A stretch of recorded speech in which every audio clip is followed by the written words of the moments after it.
Welcome to Suman TV. జీవితం అంటే పోరాటం, పోరాటంలోనే ఉంది జయం. రజనీకాంత్ సినిమాలో ఈ పాట విన్నప్పుడల్లా రోమాలు నిక్కబొడుస్తాయి కదా. కానీ ఒక్కసారైనా మీ జీవితంలో మీరు గెలవడానికి పోరాటం చేశారా? కనీసం మొదలు పెట్టారా? ఆలోచించారా? ఒక్కసారి మీ లైఫ్ను మార్చుకోవడానికి ఒక పోరాటం మొదలు పెట్టండి. ఒక లక్ష్యాన్ని నిర్దేశించుకునే లక్ష్యం వైపు అడుగులు వేయండి. ఖచ్చితంగా అది మీకు విజయాన్ని కల్పిస్తుంది. ఆ విజయ తీరాల్ని మీరు చేరుకుంటారు. అలా విజయ తీరాలు చేరుకున్న ఒక వ్యక్తి కథని ఇవాళ మీకు చూపించబోతున్నాను. బతుకు తెరువు కోసం ముంబైకి వెళ్ళి ఇంట్లో పేదరికం, సమాజంలో బోలైన అవకాశాలు ఉన్నాయి, కానీ ఆ అవకాశాన్ని అందిపుచ్చుకోవడానికి చదువు కూడా దొరకని స్థితి. ఈ రెండు పరిస్థితులను ఎదుర్కొని అడుగు ముందుకేసి లక్ష్యాన్ని నిర్ణయించుకొని ఆ లక్ష్యం వైపు అడుగులు వేసి ఇవాళ సక్సెస్ఫుల్ మెన్గా మన ముందు నిల్చున్నాడు. ఆయనే కాసుల నరసింహ. బుధాన్ పోచంపల్లి మండలం గౌస్కొండ గ్రామం నుంచి మొదలైన అతని ప్రయాణం ఇవాళ ఎంతో మందికి స్ఫూర్తిదాయకంగా నిలుస్తుంది. నరసింహ గారు ప్రస్తుతం మనతో స్టూడియోలో ఉన్నారు. ఆయనతో మాట్లాడితే చాలా ఇన్స్పిరేషనల్గా ఉంది. ఒకసారి ఆయన దగ్గరికి వెళ్ళే ఆయన విజయానికి గల రహస్యాలు ఏంటో తెలుసుకుందాం. నరసింహ గారు నమస్కారం. నమస్తే సార్. నమస్తే నరసింహ గారు, నేను ఫస్ట్ మీరు ఎక్కడ పని చేస్తున్నారు, ఏం బిజినెస్ చేస్తున్నారు ఇదంతా అడగను. మీ లైఫ్ స్టార్ట్ అయినప్పటికీ ఇప్పటికీ మధ్య అప్పుడు మీ దగ్గర లేనివి ఈరోజు మీ దగ్గర ఉన్నవేంటో చెప్పండి. Thank you sir. Thank you very much. మొదటగా మీ సుమన్ టీవీ వారికి ధన్యవాదాలండి. సో ఒక సాధారణ వ్యక్తిని ఈరోజు కూర్చోబెట్టి చూపిస్తున్నారు. ఎందుకంటే ఎదుగుతూ ఎదిగించాలి అనే విధ కాన్సెప్టు. అందరూ బాగుండాలి, అందులో నేను కాదు, అందరూ బాగుండాలని కారణమే మనమే ఉండాలి. ఓకే. సో ఒకానొక సమయంలోనే గ్రామీణ ప్రాంతంలో ఉండి, అంటే ఇంట్లో పనిచేసి స్కూల్కి వెళ్ళాలి, చేతబాయి నుంచి నీళ్లు తీసుకొని వచ్చి అది కండిషన్స్. మళ్ళీ సాయంత్రం వచ్చి చేయాల్సింది. సాయంత్రం వచ్చి మళ్ళీ ఇంట్లో పని చేసి హోంవర్క్ రాసుకోవాలి. సో బర్లను తీసుకోవడం ఇవన్నీ ఉంటుండే. అంటే ఆ రోజుల్లోనే లంచ్ కూడా సరిగ్గా లేకపోతుండే. మధ్యాహ్నం అసలు మన నాన్న తీసుకొచ్చేవాళ్ళు, లేకపోతే పోచంపల్లికి బై వాక్ వెళ్ళే వాళ్ళమండి. అంటే నేను 7th వరకు కూడా చెప్పులు వేసుకోలేదు. 7వ తరగతి వరకు చెప్పులు వేసుకోలేదు. చెప్పులే లేవు. 7th వరకు 16 రూపాయల లకాని అప్పుడు కొన్నాను. ఓకే. 7th లోని పాయింట్ వేసుకున్నాను. ప్యాంటు కూడా ఫస్ట్ పరిస్థితులు అలా ఉంటుండే. మనం స్కూల్కి వెళ్ళే క్రమంలోని బట్టలు లేకపోతే ఆ వెనకమ్మలా ఉండే ప్యాచులు వేసుకునే సమయం కూడా ఉంటుండే. అంటే ఒకనొక సమయంలోనే సరైన కాలం లేకపోవడం వల్ల మనం ఆ రోజు జొన్నలు ఎక్కువ, అంటే అన్నం కంటే జొన్నలే రొట్టెలు ఉంచుకునే, గట్క కూడా తినేవాళ్ళం. గట్కతో పాటు మామిడికాయతో ఇవన్నీ కూడా తినేవాళ్ళం. సో ఇలాంటి పరిస్థితి. సో ఆ తర్వాత ఇంట్లో పరిస్థితుల్లో బీసీ హాస్టల్లో ఉన్నా పోచంపల్లిలో. 7th బట్ దూరం కాదు కానీ బట్ ఇంట్లోని పని చదువుకోవాలని ఇంట్లో ఉంటే పని చేయాలి. మళ్ళీ బోరింగ్ నీళ్ళు ఎత్తుకురావడం, మళ్ళీ సాయంత్రం బర్రెలు కళ్ళు పెట్టడం, ఇవన్నీ గౌడ్స్ కాబట్టి మేము అక్కడ ఉంటుండే. నాన్నతో వర్క్ చేయాలి, ఇవన్నీ కూడా ఉంటుండే అనమాట. సో దానికోసము హాస్టల్లో ఉన్నాం, బీసీ హాస్టల్లో 7th, 8th, 10th. So 10th వరకు అక్కడ ఉన్నాం. 10th అయిపోగానే మళ్ళీ ఏం చేసినామంటే, అప్పుడు పోచంపల్లిలో కొన్ని మేము వర్క్ చేస్తే డబ్బులు వచ్చేది 300 రూపాయలు. అవును. నేను వెళ్ళినప్పుడు ఎండాకాలంలో నన్ను తీసుకోలేదు, చిన్నపిల్లగానే చేయాలని కాస్త అప్పటికే ఉండే మెచ్యూరిటీగా. సో 93లోని స్కూల్ టీచర్గా పనిచేశానండి గౌస్కొండలోనే. 93లోనే 300 రూపాయలు. మళ్ళీ ట్యూషన్ చెప్పేవాళ్ళం, 5 రూపాయలు ఇచ్చేవాళ్ళు ట్యూషన్ ట్యూషన్కి. లైఫ్ లో ఆగడం అనేది ఏమీ లేదు. కష్టం ఎంతున్నా సరే పని చేయడమే, అంతే. ఏ పని అవైలబుల్ దొరికితే మనకి ఎక్కడ అర్హత పని చేసి వెళ్ళిపోవడమే. ఓకే. మా ఊర్లో అప్పుడు సైకిల్ అంటే మా ఎక్కువ కదా, మేము నడుచుకుంటే వెళ్ళే వాళ్ళము. ఒక అతను చెప్పాడు, కొండలరెడ్డి వాళ్ళని, వాళ్ళ పాపను తీసుకోపోతే సైకిల్ ఇస్తాను చెప్పాడు. నేను సైకిల్ తీసుకొని వాళ్ళ పాపను తీసుకొచ్చేది. ఓకే. సైకిల్ కోసం కొన్ని రోజులు అట్లా. అంటే ఎక్కడికి? పోచంపల్లి స్కూల్ కు పాపను తీసుకొని స్కూల్కి వచ్చి మళ్ళీ నేను కూడా స్కూల్కి వెళ్ళేది. మళ్ళీ వస్తాడు మళ్ళీ పాపను తీసుకొని వచ్చి ఆ పాప కోసం సైకిల్ ఇచ్చేవాడు అనమాట. ఇప్పుడు అంటే మీరు అంత ఇబ్బందుల నుంచి, అంత పేదరికం నుంచి ఇప్పుడు ఎక్కడికి వచ్చారు? మీ దగ్గర ఉన్న ఇప్పుడు ఏంటి సార్? ఇప్పుడు అన్నీ ఉన్నాయి అనిపిస్తుంది సార్. అంటే ఏది అంటే తినడానికి కూడా ఒక సమయం పరిస్థితిలో ఇప్పుడు అన్ని రకాలుగా ఫుల్ అనిపిస్తున్నది. మనము ఏదైతే అనుకున్నామో ప్రతి ఒక్కటి కూడా, అంటే నాకు తెలిసి నా వరకు ఓకే, పెద్ద కాకపోయినా ఓకే. బట్ ఇక్కడ ఏంటంటే ఒక మనిషి జీవితంలోని పోరాటం చేసి పని చేసినప్పుడు ఖచ్చితంగా సక్సెస్ అవుతాం. అంటే మానవ జీవితంలో అనుకుంటే ఏదైనా సాధించవచ్చు, మన ఆలోచన బట్టే ఉంటుంది. ఒక ప్రశ్న అడగాలనుకుంటున్నాను. ఆ రోజు సైకిల్ కోసం ఒక పాపని పోచంపల్లికి తీసుకెళ్లి మళ్ళీ ఆ సైకిల్ మీద తీసుకొచ్చి ఊళ్ళో దించేవాడు కదా. ఆ కొండలరెడ్డి ఆ రోజు అలాంటి సైకిల్ ఇచ్చాడు కదా. ఈ రోజు మీరు ఏ వాహనం మీద తిరుగుతున్నారు? టాటా సఫారీ అండి. టాటా సఫారీ 32 lakhs ఉంటుంది కాస్ట్. 32 లక్షలు. డ్రైవర్ ఉంటాడు. ఆ రోజు సైకిల్ లేని మరి వ్యక్తి ఇవాళ టాటా సఫారీ మీద తిరుగుతుంది. దీనికి కారణం ఏంటి? అంటే మనిషి తలుచుకుంటే పట్టుదల ప్రతి ఒక్కటి సాధ్యమే. అంటే మిగతా ప్రాణుల కంటే మనిషి ఏంటంటే ఆలోచించగలుగుతాడనమాట. ఓకే. అంటే ఈ ప్రపంచంలో ఏది కావాలన్నా కోరుకుంటాడు. Everything possible, nothing impossible. But నీ ఆలోచన బట్టే ఉంటుంది అనమాట. అంటే ఒక వ్యూహరచన చేసుకొని ఒక బాధ్యత గల వ్యక్తి. అంటే పెళ్లి తర్వాత ఒక భార్య బాధ్యత, తర్వాత పిల్లల బాధ్యత, సమాజం బాధ్యత. ఫస్ట్ మన కుటుంబం ఎదిగినప్పుడే మనని ఆదర్శంగా తీసుకుంటారు. ఆ తర్వాత సమాజం గురించి ఆలోచించవచ్చు. మనం నేర్చుకున్నది కూడా ప్రతి అక్షరం కూడా కిందికి మనం ట్రాన్స్పరెంట్ చేయొచ్చు అనమాట. అందుకని నాకు ఏదైనా సాధ్యమే అనిపిస్తుంది అనమాట. సాధ్యం కానిది ఏది లేదు. ఒక సాధారణంగా మామూలుగా ఉండి ఈరోజు ప్రపంచంలో ఒక 30 కంట్రీలు తిరిగానండి. 30 దేశాలు? ఎందుకు 30 దేశాలు తిరగాల్సిన అవకాశం ఎలా వచ్చింది తిరగడానికి? అది నేను న్యాచురోపతిగా ఉన్నప్పుడు. నేచురోపతి వైపు ఎట్లా వచ్చారు మీరు? 2015లో సార్. సో ఆర్థిక సంసారం నడుస్తున్న క్రమంలోని మా ఫాదర్ చనిపోయినప్పుడు మా ఫాదర్ ఒకటే చెప్పేవాడు, ఎక్కడ ఉన్నా సరే ఒక తలెత్తుకొని బతుకు, ఒకరి మోసం చేయొద్దు, అబద్ధం చెప్పొద్దు, సమయాన్ని మెయింటైన్ చేయి. ఇది నేను తీసుకెళ్తాను చెప్పాడు. సో మనం ఒకరి దగ్గర అక్రమంగా డబ్బులు తీసుకోకూడదు, ఒకరికి చేయకూడదు. సో 2015లో జాబ్ చేసుకుంటూ, అప్పుడు జాబ్ చేశాను రిలయన్స్లో. అప్పుడు ఒక 30,000 వస్తుండే మనకు. ఇది సరిపోతలేదు. సో మళ్ళీ నేను న్యాచురోపతిగా ఒక కంపెనీలో జాయిన్ అయ్యి ఇంకొక ఇన్కమ్ సోర్స్. సెకండ్, వాస్తవానికి Bombay is one of the beautiful city అండి. ఓకే. బతుకు నేర్పిస్తుంది. అక్కడ అందరు బతుకోవచ్చు, సమయాన్ని వేస్ట్ చేయరు, రెస్పెక్టివ్, సిస్టమేటిక్. నేను బాంబేకి మరీ సలహా చెప్తాను, ఎందుకంటే అక్కడ నేర్చుకున్నాం కాబట్టి ఈరోజు మనం హైదరాబాద్కి వచ్చి ఈ స్థితిలో ఉన్నాం. సో న్యాచురోపతిగా ఒక కంపెనీలో చేసినప్పుడు అది న్యూట్రాసిటికల్స్. సో రైట్ నౌ ఫార్మోసిటికల్ అంటే ఒక డ్రగ్ మాఫియా రాజ్యం వెళ్తున్నప్పుడు మనిషి తన జీవితాన్ని కోల్పోతున్నాడు. నేను ఎక్కువ నమ్మేది కాదు. నేను ఆరోగ్య విషయం చాలా కేర్గా ఉంటాను. హెల్త్ మీద ఫస్ట్ నుంచి కాన్సెప్ట్ ఉంది కాబట్టి న్యాచురోపతిగా కోర్స్ చేశాను. నాసిక్ వెళ్ళి ఎగ్జామ్ రాశాను నేను. సో అక్కడ ఏం న్యాచురోపతి మీన్స్ అంటే న్యాచురల్గా ఎలా క్యూర్ చేయాలి అంటే, మన పురాతనమైనది ఏంటి, కాలానికి అనుగుణంగా ఆహారం తీసుకోవాలి.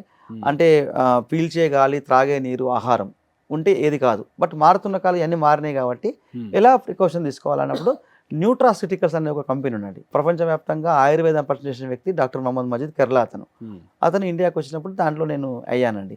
సో అందులో వర్క్ చేస్తూ ప్లస్ ప్రజలకు కలుస్తూ వాళ్ళకు హెల్త్ పరంగా అవన్నీ చేస్తాను. ఆ కంపెనీ నన్ను ఫస్ట్ నేను బ్యాంకాక్ తీసుకెళ్ళింది. అప్పటికే కంపెనీ 3-4 years అవుతుంది, లక్షల మంది. నేను 1 monthలో నేను యూజ్ చేశాను. 1 monthలో బ్యాంక్ అంటే నాకు బాగా కాయిస్ ఫారెన్కి వెళ్ళాలండి. నా క్లాస్మేట్స్ అమెరికాలో ఉండేవాళ్ళు. అసలు నేను వెళ్తున్నాను అనుకునేవాడిని. అన్కండిషనల్ వర్క్ చేసి 1 monthలో బ్యాంక్ ఖర్చుపోయాను. సో విదేశాలకు వెళ్ళాలని లక్ష్యం ఉంటుంది. ఓకే. అక్కడి నుంచి స్టార్ట్ అయిన ప్రస్థానం ఇప్పటికి నా 2 పాస్పోర్ట్లు అయిపోయినండి. ఇది అందించుంటే కష్టపడి పని చేయడం వల్ల సాధించలేనిదంటూ ఏది లేదు అని చెప్తున్నారు మీరు. రైట్. అంటే సడన్ గా మీరు ముంబై నుంచి హైదరాబాద్కి ఎందుకు వచ్చారు? హైదరాబాద్కి మిమ్మల్ని తీసుకొచ్చిన సందర్భం ఏంటి? ఇప్పుడు మీరు హైదరాబాద్లో ఏం చేస్తున్నారు? కోవిడ్లో మా మామగారు చనిపోయింది. కొండాపురం చండూరు విలేజ్లోని విలేజ్. నేను ఇక్కడ ఉన్నప్పుడు ఈ మీటింగ్లోకి వచ్చాను. ఏదో ఇది ఉంది న్యాచురోపతి ఒక మీటింగ్ ఉండే March 21కు. Second day lockdown. So March 28కి మా మామగారు చనిపోయాడు అటాక్ వచ్చేసి. మా భార్యకు హిందీ రాకుండా నేను పుష్ చేసేవాడిని, నువ్వు హిందీ నేర్చుకో, నువ్వు చెప్పు నువ్వు అని నాతోటి చేసింది. నేర్చుకోవడం వల్ల ఆ కోవిడ్లోని ఎవరు రాకున్నా కూడా నేను చెప్పాను గైడ్ చేయడం వల్ల ఆ కోవిడ్ సమయంలోనే ఆమె ఇక్కడికి వచ్చేసింది పోలీసుతో మాట్లాడి కూడా. సో ఇక్కడికి రాగానే ఇక్కడే ఉన్నాం కదా సార్, ఇక్కడే ఉన్నాం కూడా మనకు ఆ కోవిడ్లో కూడా చాలా మందికి నేను హెల్ప్ చేశాను. 100 మందికి నేను వెళ్ళి నేను కలిసి వాళ్ళకు చెప్పాను ఆరోగ్యం విషయంలో. సో అక్కడ నేను ఒక జర్నింగ్ చేశాను. అంటే అప్పటికే నాకు హైదరాబాద్ ఇల్లు కొనాలని ఒకటి ఉండే. నాకు సమ్మె డైరెక్ట్లోని వాళ్ళు నన్ను సక్సెస్ చూసి అమెరికాలో నాకు డైరీ ఇచ్చారు ప్రింటింగ్ చేసి నా పేరుతోటి. దాంట్లో రాసుకున్నాను హైదరాబాద్ ఇల్లు కొనాలని. ఊర్లో ఉంటే సమయం వేస్ట్ అవుతుందని ఆ కోవిడ్ సమయంలో హైదరాబాద్కి వచ్చి నేను ఒక చిన్న రూమ్ తీసుకున్నాను రెంట్కు. మా పిల్లలు కూడా ఉండే. సో ఇక్కడ సమయాన్ని వేస్ట్ చేయకుండా ఇదే వర్క్ చేసేవాడు. న్యాచురోపతిగా ప్రొడక్ట్స్ ఇవ్వడం, అందరికి అవేర్నెస్ చేయడం చేస్తూ ఒక ఇల్లు కొనాలని ఉండే నాకు. ఇల్లు కొనాలంటే దానికోసం చేసి హైదరాబాద్లో ఒక ఇల్లు కొనుక్కు చిన్న ప్లాట్ అమ్మేసి లోన్ పెట్టి ఇల్లు కొన్నానండి. పిల్లల్ని నారాయణ స్కూల్లో వేశామండి. మళ్ళీ నేను బాంబే షిఫ్ట్ అవుతున్నాను. సో క్రమంలో నా దోస్తు లింగారెడ్డి అని నాకు ఇద్దరం కలిసి పనిచేసాం ప్రీవియస్ గా. ఆయన నన్ను అప్రోచ్ అయ్యాడు. నవ్యసాయి ప్రాజెక్టు ఒక best platform, land with red sandal, ఏపీలో ఉన్నది, పెద్ద కార్పొరేట్ చెప్పాడు నాకు. అంటే ఎర్రచందనం చెట్లు నాటి ఎర్రచందనం చెట్లను పెంచి చందనం చెట్ల ద్వారా ఆదాయం ఇస్తారు. అక్కడ నచ్చింది ఏంటంటే, అరే పర్యావరణం కాపాడుతున్నాం, ఈ వర్క్ వల్ల ఎవరికి ఇబ్బంది లేదు, మైక్రో% కంప్లైంట్ లేకుండా నడుస్తున్న కంపెనీ. వినికొండలో మొదటిసారి కలిసాను ఎండి సార్ని. ఒక 5 minutes మాట్లాడాను. నారాయణ రెడ్డి గారు ఎండి గారు. అడిగాను, నీ విజన్ ఏంటి సార్, అసలు ఏంటిది అంటే నీ ఇంటెన్షన్ ఏంటిది ఫస్ట్ చెప్పిన. అతను ఏమంటే, నేను ఇండియాలోని టాప్ 10 లో ఉండాలి, నాకు ఎర్నింగ్ కాదు. ఆయన మీలాగా పనిచేసి కూలీ పనిచేసి చేస్తలే. ఆయన ఇష్టం నాకు తెలుసు, అందుకోసం సో చెప్తాను. అందుకని ఆయన మాటలు నాకు నచ్చాయి. 5 minutes తర్వాత సైట్ చూశానండి, ఆ. వినికొండలో 5th phase. ఆ, సో అద్భుతంగా ఉంది. అంటే నాకు నచ్చింది ఏంటంటే రియల్ ఎస్టేట్ అనగా పంట భూములను బీడు భూములుగా చేస్తారు. ఇక్కడ పర్యావరణం పాడు చేస్తారు. ఎప్పుడో కట్టుకునే రివర్స్ ఇక్కడ. ఈ రోజు ఇక్కడ అంటే అక్కడ చాలా ఆ ఫ్లాట్ నిరుపయోగంగా పడి ఉండి డ్రింక్ అలాంటివి ఉన్నది, ప్లాస్టిక్ గ్లాసెస్. చాలా మంది అవును బీడు భూములను పంట పొలాలుగా చేస్తున్నాం, పర్యావరణం కాపాడుతున్నాం. అంటే పెద్ద ఈ లక్ష్యం. ఇంకోటి, ఒక సాధారణ వ్యక్తి చిన్న ఇన్వెస్ట్మెంట్ తోని రాబోయే కాలంలో ఆర్థికంగా ఎదుగుతాడు. ఒక పాయింట్. అన్ని రకాలుగా బెస్ట్ ఉంది. దాంతోపాటు గవర్నమెంట్కి ఆదాయం ఉన్నది. ప్లస్ ప్రపంచ మానవాళికి ఆయుర్వేదం అందించబోతున్నాం. ఎందుకంటే బికాజ్ నాకు అంతకంటే ముందు కొద్ది అనుభవం ఉంది, బికాజ్ న్యాచురోపతి కాబట్టి రెడ్ శాండ్ ఎక్కడెక్కడ వాడతారని ఒక ఐడియా ఉంది. సో దానివల్ల నేను ఫుల్ కనెక్ట్ అయ్యాను. So 2022 December 6th phase launch చేశారు కావలి పెద్దకొండ్ర విలేజ్ లో. ఓకే, అక్కడికి వెళ్ళాను ఫస్ట్ టైం నేను. సో అక్కడి నుంచి స్టార్ట్ అయిన ప్రస్థానం 23లో ఒక డెడికేటెడ్ గా కొందరిని లీస్ట్ అవుట్ చేసుకుని డైరీ ద్వారా రాసుకొని ఫస్ట్ నా డ్రీమ్ రాసుకున్నా, ఏం చేయాలి నేను ఇక్కడ. అప్పటికి నాకు 70,000 EMI ఉందండి. హైదరాబాద్ లో ఇల్లు ఉంది, బాంబేలో ఇల్లు, ఒక కారు ఉంది, నారాయణ స్కూల్లోని ఫీజులు, పిల్లలు ఉన్నారు. ఓకే, అంటే మీరు బిలీవ్ చేయరండి, క్రెడిట్ కార్డు కట్టలేని పరిస్థితి. ఓకే, అంటే సింపుల్ గానే ఒకటే చెప్తా, అంటే మనిషికి కష్టాలు కన్నీళ్లు కడుపుతో దాచుకొని చిరునవ్వుతో అవమానం పలకాలి. సో ఆ 6th phase లోని 1 year నేను తిరిగి ఆ 6th లో అగ్రగామిగా ఉన్నాను. ఇప్పుడు మీ పొజిషన్ ఏంటి నవ్యసాయి ప్రాజెక్ట్స్ లో? ఇప్పుడు నేను సీనియర్ డైరెక్టర్ డైరెక్ట్ మేము MD గారికి రిపోర్ట్ ఇస్తాం. మీరు 2022లో కెరీర్ స్టార్ట్ చేశారు కదా, డిసెంబర్ లో. ఇప్పటి వరకు ఒకవేళ నవ్యసాయిలో ఎంత ల్యాండ్ అమ్మారు, ఎంతమంది కస్టమర్లు ఉన్నారు? ఇప్పటి వరకు సార్ నేను 10,50,000 గజాలు అమ్మానండి, 200 ఎకరాలు. 10,50,000 గజాలు 36 months లో, 36 నెలల్లో. ఈ కస్టమర్స్ కూడా వరల్డ్ వైడ్ ఉన్నారు. ప్రతి మనిషికి కూడా ఇక్కడ సేఫ్టీ సెక్యూరిటీ కావాలి, ఇన్కమ్ ఎక్స్ప్లెయిన్ చేస్తూ వాళ్ళు అంటే NSP ఎంత ఉందో అంత బలంగా నమ్మాను నేను. ఓకే, నమ్మినప్పుడు ఈ రోజు 1,400 మంది కస్టమర్స్, ఒక 400 మంది నా కింద అందరం వర్క్ చేస్తాం, టీం ఉంటారండి. ఇంత భూమిని అమ్మడానికి ఎలా ఏం చెప్తారు కస్టమర్లకి? ఇది చాలా మందికి $1 million క్వశ్చన్, అందుకోసం అడుగుతున్నాను. ఫస్ట్ పాయింట్ వచ్చేసి మనం ఇతరుల మేలు కోరుకోవాలి. రైట్ ప్రొడక్ట్ ఉండాలి. రైట్ ప్రొడక్ట్ ఉన్నప్పుడు దాన్ని పూర్తిగా స్టడీ చేయాలి. స్టడీ చేసినప్పుడు బలంగా నమ్మాలి, బ్లైండ్ గా ఫాలో కావాలి. ప్రతి వ్యక్తికి చెప్తాను, రేపు రాబోయే కాలంలో మీరు ఒక చిన్న ఇల్లు ఎలా కొనుక్కుంటారు, నీ పిల్లల భవిష్యత్తు ఏంటిది. ప్రతి మనిషికి మనీ కావాలి. NSP అనేది ఒక బంగారం, ఒక బెస్ట్. అంటే ఇది ఆ విధంగా ఎక్స్ప్లెయిన్ చేసినప్పుడు ప్రతి ఒక్క వ్యక్తి మనతోని ట్రావెల్ చేస్తారు. అంటే మీ కస్టమర్ ఎట్లుంటారు? అంటే తక్కువ పెట్టుబడితో తక్కువ కొనుక్కునే వాళ్ళు, మిడిల్ క్లాస్ వాళ్ళకి, అందరూ అప్పర్ మిడిల్ క్లాస్ వాళ్ళకి, అందరికీ అందుబాటులో ఉంటాయి మీ దగ్గర ప్రాజెక్ట్? Yes sir. ఇప్పుడు నా దగ్గర చెప్తానండి, ఒక కూలీవాడు ఉన్నాడు, ఒక మిడిల్ ఉన్నారు, ఒక మామూలుగా ఆటో వ్యక్తి ఉన్నాడు, క్యాబ్ డ్రైవర్ ఉన్నాడు, డిప్యూటీ కలెక్టర్ ఉన్నాడు నా దగ్గర, కంపెనీ CEO ఉన్నాడు నా దగ్గర, NRIs ఉన్నారు, పోలీసు వాళ్ళు ఉన్నారు నా దగ్గర, అందరూ ఉన్నారు నా దగ్గర. ముఖ్యంగా నేను నాతో చేసే వాళ్ళు అందరూ కూడా మిడిల్ వాళ్ళు. స్పెషల్ ఏంటిదంటే NSP నవ్యసాయి ప్రాజెక్ట్ లోని మేము చెప్తేనే బుకింగ్ చేసుకుంటారు, సైట్ చూడరు. మేము ఫస్ట్ వాళ్ళకి చెప్తాం, వాళ్ళకి అవేర్నెస్ ప్రోగ్రామ్ ఉంటుంది ఎవ్రీ Tuesday, 100 మంది వస్తారని మేము చెప్తాం. అర్థమైందంటే అర్థమైతే మీరు బుక్ చేసుకోండి.